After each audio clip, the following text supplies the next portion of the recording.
WikiLeaks-ის საიდუმლო მასალების შესახებ საუბარი არ წყდება. კიდევ ერთი ახალი დოკუმენტში, რომელიც ვებგვერდზე გამოქვეყნდა, ავღანეთსა და პაკისტანში კორუფციის მაღალ მაჩვენებლებზეა საუბარი. ავღანეთის პრეზიდენტი ბრალდებებს უარყოფს. ავღანეთი და პაკისტანი WikiLeaks-ის მიერ გავრცელებულ ინფორმაციას უარყოფენ, რომლის თანახმადაც ორივე ქვეყნის მთავრობებში კორუფციის მაღალი მაჩვენებელია. ვებგვერდის მიერ გამოქვეყნებული ინფორმაცია ავღანეთის პრეზიდენტმა ჰამიდ კარზაიმ და პაკისტანის პრემიერ-მინისტრმა რაზა გილანმა უარყვეს.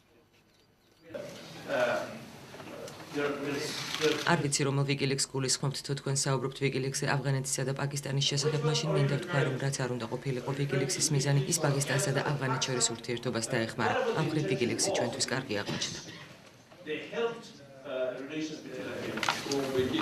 პირველ რიგში მინდა გთხოვოთ, რომ მოენდობით WikiLeaks. არ მესმის, რატომ აქცევთ ასეთ ყურადღებას. ეს მასალები უბრალოდ ზოგიერთი მისიის უმცროსი თანამშრომლების მოსაზრებებია და სერიოზულად არ უნდა მივიღოთ.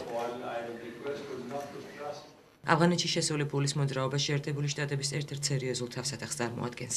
WikiLeaks-ის 2009 წლის 19 ოქტომბრით დათარიღებული მასალების თანახმად ქაბულის საერთაშორისო აეროპორტიდან დუბაიში 90 დღის მანძილზე 190 მილიონ ამერიკულ დოლარზე მეტი გადაიტანეს, თუმცა ზუსტი რიცხვი შესაძლოა უფრო დიდი ყოფილიყო.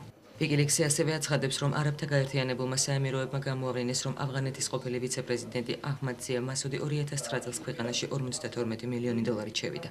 ავღანეთის პრეზიდენტმა ეს ინფორმაციაც უარყო. თუ თქვენ 52 მილიონ დოლარს ყუთებში ჩადეთ, დაახლოებით 20 დიდი ჩემოდის ხელა იქნება. შეუძლია ვინმეს 20 ჩემოდანი ატაროს. WikiLeaks-ის მიერ ავღანეთში ამერიკული ფულის მოძრაობის შესახებ გავრცელებულმა ინფორმაციამ შესაძლოა შეერთებული შტატების მხრიდან ავღანეთის ხელისუფლებისადმი გაწეული ფულადი დახმარება შეაფერხოს.